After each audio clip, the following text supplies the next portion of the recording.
विदेश मंत्री के रूस दौरे पर हुए ये अहम समझौते। विदेश मंत्रालय ने बयान जारी कर बताया कि विदेश मंत्री ने रूस में राष्ट्रपति व्लादिमीर पुतिन से मुलाकात की। साथ ही रूस के उप प्रधानमंत्री, उद्योग और व्यापार मंत्री और रूस के विदेश मंत्री के साथ भी बैठक कर अहम मुद्दों पर चर्चा की। भारतीय विदेश मंत्री डॉक्टर एस जयशंकर का रूस का दौरा पूरा हो गया है। दिसंबर के 25 से 29 तक चले इस दौरे में दोनों देशों के बीच कई अहम समझौते हुए। भारतीय विदेश मंत्रालय ने बताया है कि विदेश मंत्री के रूस दौरे पर दोनों देशों के बीच कुडनकुलम न्यूक्लियर पावर प्लांट को लेकर समझौता हुआ है। साथ ही फार्मास्यूटिकल्स और स्वास्थ्य के क्षेत्र में भी अहम समझौता हुआ है। दोनों देशों के बीच विदेश मंत्रालयों में परामर्श के प्रोटोकॉल पर हस्ताक्षर हुए हैं। विदेश मंत्रालय ने बयान जारी कर बताया कि विदेश मंत्री ने रूस में राष्ट्रपति व्लादिमीर पुतिन से मुलाकात की। साथ ही रूस के उप प्रधानमंत्री, उद्योग और व्यापार मंत्री और रूस के विदेश मंत्री के साथ भी बैठक कर अहम मुद्दों पर चर्चा की। इन बैठकों में व्यापार और आर्थिक मुद्दों के साथ ही ऊर्जा, रक्षा, कनेक्टिविटी और लोगों के परस्पर संबंध मजबूत करने के लिए द्विपक्षीय सहयोग बढ़ाने पर बातचीत हुई।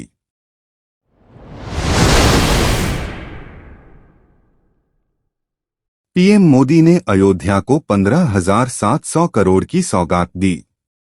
नव्य व भव्य अयोध्या का स्वरूप देखकर हर राम भक्त का मन हर्षित है।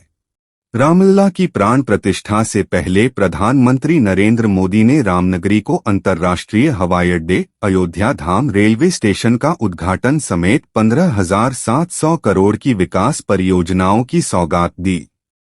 इससे पहले अयोध्या में पीएम मोदी 15 किलोमीटर लंबे रोड शो में शामिल हुए। पीएम ने एक विशाल जनसभा को भी संबोधित किया।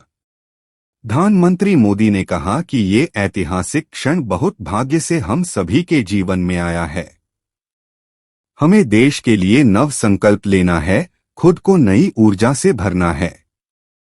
इसके लिए आप सभी 140 करोड़ देशवासी 22 जनवरी को अपने घरों में श्रीराम ज्योति जलाएं, दीपावली मनाएं।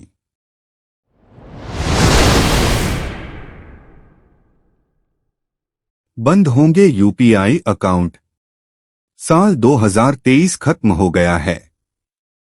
सोमवार से नए साल 2024 की शुरुआत हो रही है। साल बदलने के साथ ही कई सारे बदलाव होने जा रहे हैं, जिनमें इनएक्टिव यूपीआई अकाउंट को बंद करने, नए सिम के लिए डिजिटल केवाईसी आदि शामिल हैं। एनपीसीआई ने अपनी नई गाइडलाइन में कहा है कि यदि कोई यूपीआई यूजर 1 साल तक अपने यूपीआई अकाउंट से किसी भी तरह का कोई ट्रांजैक्शन नहीं करता है तो उसकी यूपीआई आईडी बंद कर दी जाएगी। यदि इस दौरान कोई यूजर बैलेंस भी चेक करता है तो उसकी आईडी बंद नहीं होगी। 1 जनवरी 2024 से नए सिम कार्ड के लिए अब डिजिटल केवाईसी कराए जाएंगे, यानी पेपरलेस केवाईसी होगा। इसके अलावा सिम वेंडर का पुलिस वेरिफिकेशन होगा, उसके बाद ही वे सिम कार्ड बेच सकेंगे। यदि आपने इनकम टैक्स रिटर्न नहीं भरा है तो 31 दिसंबर तक आपको भरना होगा। इस आखिरी तारीख के बाद 5,000 रुपए तक का जुर्माना लग सकता है। यदि आप स्टॉक मार्केट में ट्रेडिंग करते हैं तो जून 2024 तक हर हाल में डीमैट अकाउंट का नॉमिनेशन कराना होगा। पहले यह डेडलाइन 31 दिसंबर तक तय की गई थी।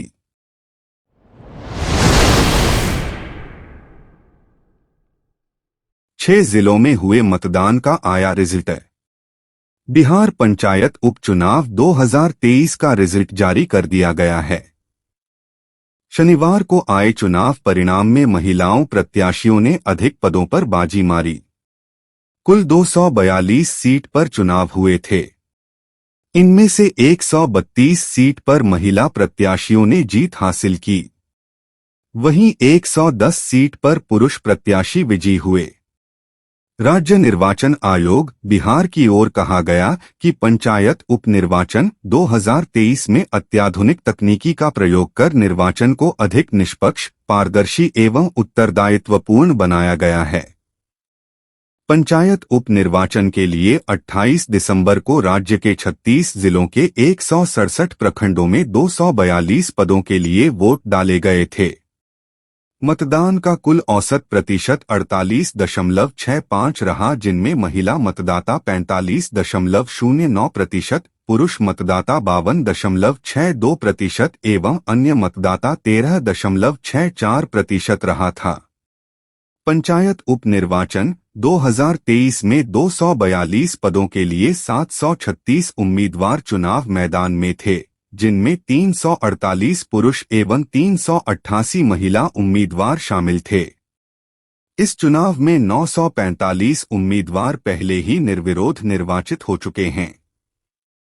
वहीं 483 पद फिलहाल रिक्त रह गए। पंचायत उपचुनाव 2023 की मतगणना 30 दिसंबर यानी शनिवार सुबह 8 बजे से निर्धारित थी। कुल 167 मतगणना केंद्र प्रखंड स्तर पर बनाए गए थे। इन सभी मतगणना केंद्रों पर वेब कैमरा द्वारा ईवीएम सीयू से प्राप्त आंकड़ों का रिकॉर्डिंग भी करवाई गई।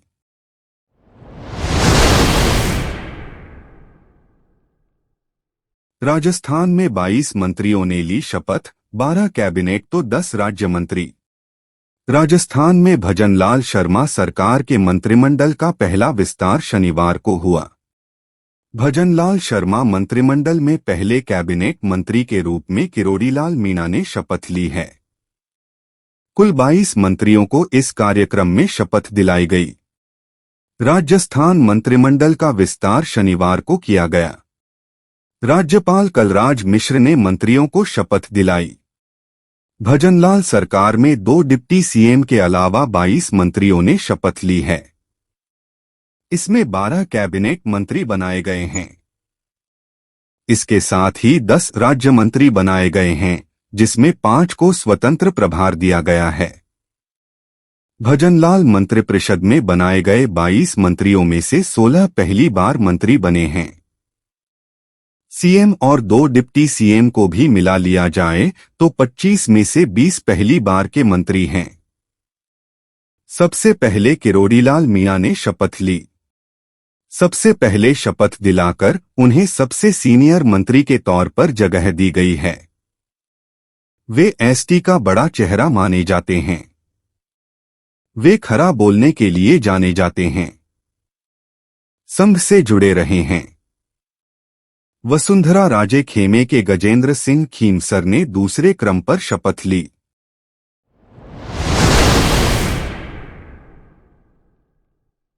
पुलिस कांस्टेबल के करीब 6000 पदों पर निकली भर्ती। छत्तीसगढ़ में पुलिस कांस्टेबल पदों पर बम्पर भर्ती होने जा रही है। इसके लिए पंजीकरण की प्रक्रिया भी जल्द ही शुरू हो जाएगी।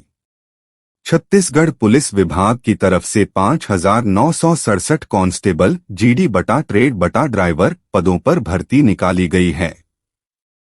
विभाग ने एक अधिसूचना जारी कर इसके बारे में बताया है। छत्तीसगढ़ राज्य के जो युवा पुलिस विभाग में जाना चाहते हैं, उनके लिए यह एक बेहतरीन अवसर है। सीजी पुलिस कांस्टेबल पदों पर भर्ती के लिए पंजीकरण 1 जनवरी 2024 से शुरू होगा, जबकि आवेदन पत्र जमा करने की आखिरी तारीख 15 फरवरी 2024 तक है। सीजी पुलिस कांस्टेबल पदों पर भर्ती के लिए आवेदन करने के लिए आवश्यक शैक्षणिक योग्यता के रूप में उम्मीदवारों को 10वीं पास, एसटी के लिए 8वीं पास और नक्सली क्षेत्रों के लिए 5वीं पास होना जरूरी है।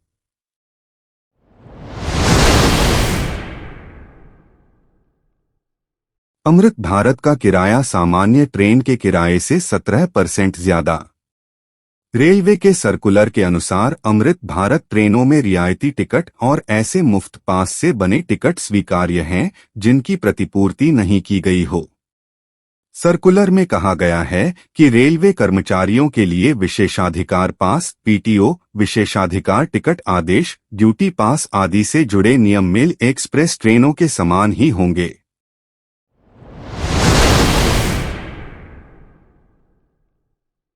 सीबीएसई में होंगे बड़े बदलाव। सीबीएसई 10वीं 12वीं की बोर्ड परीक्षाएं अगले साल 15 फरवरी 2024 से शुरू हो जाएंगी। इसके साथ ही सीबीएसई नए सत्र में कुछ अहम बदलाव भी करने जा रहा है। केंद्रीय माध्यमिक शिक्षा बोर्ड सीबीएसई की तरफ से 10वीं 12वीं की वार्षिक परीक्षाएं अगले साल 15 फरवरी से आयोजित की जाएंगी, जबकि दोनों कक्षाओं के लिए प्रैक्टिकल परीक्षाएं 1 जनवरी 2024 से शुरू हो जाएंगी। बोर्ड परीक्षाओं से पहले इस वर्ष बोर्ड ने कई बड़े बदलावों की घोषणा की है।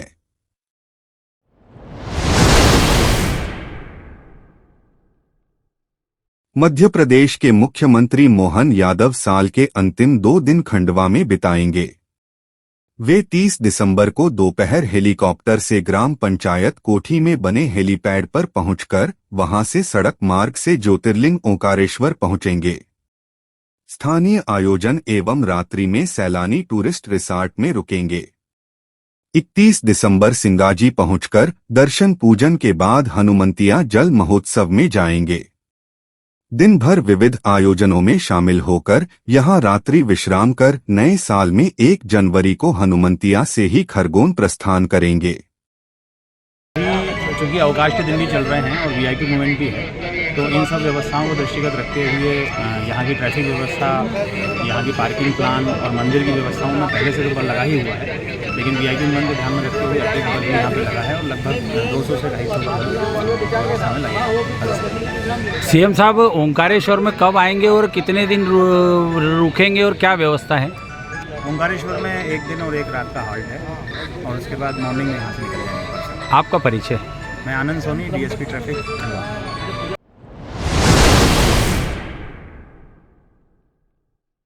उच्च न्यायालय और प्रदेश सरकार द्वारा यातायात और वाहनों के संचालन संबंधी नियमों को लेकर स्थानीय पटवारी सभागृह में एसडीएम विजय राय, एसडीओपी मनोज कुमार मिश्रा, सिटी देहात यातायात प्रभारियों द्वारा बस, ऑटो और डीजे संचालकों की उपस्थिति में बैठक ली गई।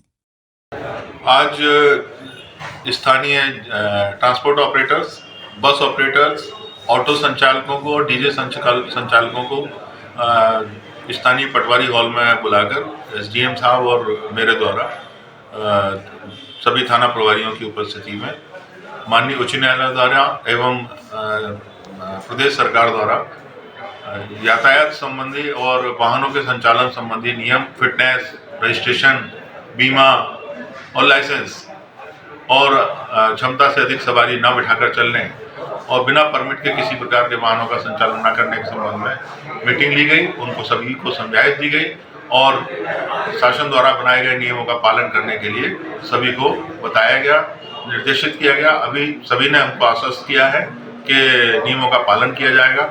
इसके साथ साथ उनको बताया गया कि नियमित चेकिंग चलेगी और चेकिंग के दौरान जो भी अनियमितताएं पाई जाएंगी उनकी कार्रवाई की जाएगी।